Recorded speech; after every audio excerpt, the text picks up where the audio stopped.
అల్లూరు జిల్లా SP Amit Bardar and DSP Shahbaz Ahmed నేడు స్థానిక ఎస్పీ కార్యాలయంలో మీడియా సమావేశం ఏర్పాటు చేశారు. ఈ సమావేశంలో ఆయన మాట్లాడుతూ పెదబైలు మండలం బొండపల్లి పంచాయతీకి సంబంధించి ఈ నెల 1వ తేదీన పెన్షన్దారులకు పంపిణీ చేసేందుకు ఆ పంచాయతీ వెల్ఫేర్ అసిస్టెంట్ అధికారి కటారి మత్స్యబాబు ముందు రోజు అనగా గత నెల 31వ తేదీన పెదబైలు ఎస్బీఐ బ్యాంకు నుండి 15,62,000 రూపాయల నగదు విత్డ్రా చేసి తీసుకొస్తుండగా మార్గ మధ్యలో బంగారుమెట్ట గ్రామ పరిధిలో కొంతమంది దుండగులు వెల్ఫేర్ అసిస్టెంట్ ను మారణాయుధాలతో బెదిరించి నగదును దొంగలించుకుపోయారని ఈ ఘటనపై సదరు వెల్ఫేర్ అసిస్టెంట్ స్థానిక ఎంపీటీఓ ఇచ్చిన ఫిర్యాదు మేరకు తక్షణమే డీఎస్పీ సహబాజ్ అహ్మద్ ఆధ్వర్యంలో పలు పోలీస్ టీంలను ఏర్పాటు చేసి గాలింపు చర్యలు చేపట్టిన తరుణంలో జోలాపుట్టు గ్రామ శివార్లో 3 వ్యక్తులు అధిక మోతాదులో నగదు పంపిణీ చేసుకుంటుండగా గుర్తించిన పోలీసులు వారిని అదుపులోకి తీసుకుని ఆరా తీయగా వారే నిందితులనే విషయం బయటపడిందని తెలిపారు. వారి వద్ద నుండి 15,62,000 రూపాయల నగదు, 3 ఆండ్రాయిడ్ ఫోన్లు, 2 కత్తులు స్వాధీనం చేసుకున్నట్లు తెలిపారు. సో వెంటనే ఈ సమాచారం మనకి అరౌండ్ 6:36 మధ్యలో వచ్చిన వెంటనే ఎస్హెచ్ఓ ముంచింపుట్ అదేవిధంగా ఎస్హెచ్ఓ పెద్దబైలు అలర్ట్ అయిపోయారు. అలర్ట్ అయిపోయిన తర్వాత ఎస్డిపిఓ వాళ్ళని డైరెక్షన్స్ ఇచ్చి సీసీటీవీ కెమెరాస్ని అన్ని ఫుటేజెస్ని చెక్ చేయడం జరిగినాయి.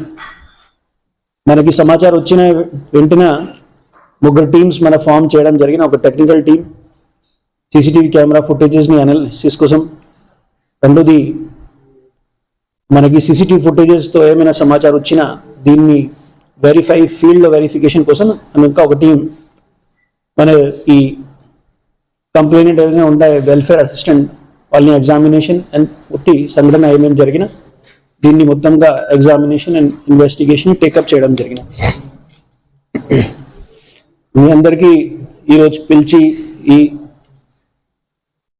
100% రికవరీ మన తరఫున జరిగినాయి.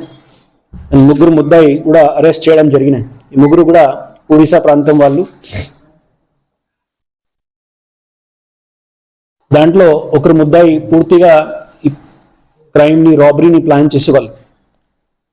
మెయిన్ ముద్దాయి అతను ఈ వెల్ఫేర్ ఏమైనా అసిస్టెంట్ ఉన్నా అక్కడిని బ్యాంక్ నుండి కొద్దిగా ఫాలో చేయడం జరిగిన. దీనికి సంబంధించి మన సీసీటీవీ ఫుటేజెస్ టెక్నికల్ డేటా అన్ని కలెక్ట్ చేయడం జరిగింది. దీని తర్వాత ఈ 2 పర్సన్స్ స్కూటీలో ఈ వెల్ఫేర్ అసిస్టెంట్ని ఇంటర్సెప్ట్ చేసి వాళ్ళ కత్తి చూపించి రాబ్ చేయడం జరిగింది. ఈ 3 మనకి అరెస్ట్ చేశాం. ఈరోజు మీడియా బంధువుల సమక్షంలో వాళ్ళని ప్రస్తుతం చేస్తున్నాం. అండ్ ఈ రికవరీ అండ్ ఈ కత్తి కూడా మొబైల్ ఫోన్స్ వాళ్ళ దగ్గర దొరికిన అండ్ ఈ మొత్తం 15,62,000 రూపీస్ మీ సమక్షంలో చూపిస్తున్నాం. 3 కూడా రాబరీ సెక్షన్స్లో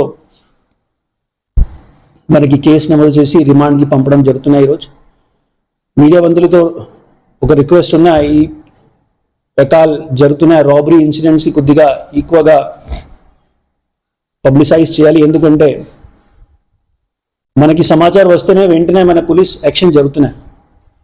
మీడియా బంధువులు కూడా తెలుసా, లాస్ట్ 6-7 monthsలో ఏఎస్ఆర్ జిల్లాలో నియర్లీ 562 కెమెరాస్ ఇన్స్టాల్ చేయడం జరిగినాయి. ఈ సీసీటీవీ కెమెరా కారణమే ఈరోజు ఇది రికవరీ పాసిబుల్ అయిపోయింది. సో మనకి పబ్లిక్ సేఫ్టీ యాక్ట్ ప్రకారంగా కూడా ప్రతి నెల ఏమైనా బిజినెస్ యూనియన్స్ కానీ, మర్చెంట్ యూనియన్స్ కానీ, బ్యాంక్స్ యూనియన్స్ కానీ, ఆర్ పబ్లిక్ ఇన్స్టిట్యూషన్స్ కానీ, ఆర్ గవర్నమెంట్ హాస్పిటల్స్ కానీ ఆర్ అదర్ బిల్డింగ్స్ దగ్గర సీసీటీవీ కెమెరా కోసం వాళ్ళు నోటీస్ ఇష్యూ జరుగుతున్నాయి. సో దీంట్లో CI and above rank competent authority ఉంటున్నాయి నోటీస్ ఇవ్వడం కోసం. సో ఇది చాలా సంతోషంగా మన ప్రాంతంలో ఇంత కొండ ప్రాంతంలో కూడా 562 కెమెరాస్ ఇన్స్టాల్ చేయడం, ఇంకా మనకి పబ్లిక్ సపోర్ట్ చేస్తే మొత్తం ప్రాంతంలో మినిమం ఇంకా 1000 కెమెరాస్ మనం పెడితే మనకి లా అండ్ ఆర్డర్ అదేవిధంగా క్రైమ్ చాలా కంట్రోల్లో వస్తుంది. ధన్యవాదాలు.